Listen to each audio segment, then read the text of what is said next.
হয়েছিল, কালকে আমাদের যে সভাটা সেটা হয়নি। তো আমরা আমাদের এডিসি আমাদের কথা দিয়েছে যে এটা সুষ্ঠু তদন্ত হবে এবং এটা সুষ্ঠু বিচার হবে। আমরা এখনো মামলা করিনি। আমরা আজকে আমাদের হিসাবপত্র করতেছি, প্রায় 50 কোটি টাকার মতন আমাদের ক্ষয়ক্ষতি হয়েছে, এটা আমাদের প্রাথমিক ধারণা, এটা আরও বেশি হতে পারে।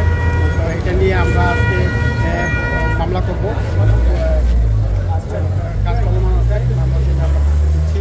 এবং এই একটা শিক্ষা প্রতিষ্ঠানে এইভাবে হঠাৎ হামলা, এটা আসলে কেউ কাম্য না, কারো কাম্য না। ছাত্ররা প্রত্যেকটা শিক্ষা প্রতিষ্ঠান, প্রত্যেকটা ছাত্রেরই এটা নিজের প্রতিষ্ঠান মনে করতে হবে। কিন্তু দেশে যে ধরনের অরাজকতা সৃষ্টি হচ্ছে, এটা ভিন্ন খাতে প্রভাবিত হচ্ছে। অর্থাৎ আমি সকল ছাত্রদের অনুরোধ করব, কেউ যেন আমরা এ ধরনের অপ্রীতিকর ঘটনার সাথে জড়িত না হই। আমাদের সাথে ঢাকার এবং সরাসরি প্রিন্সিপাল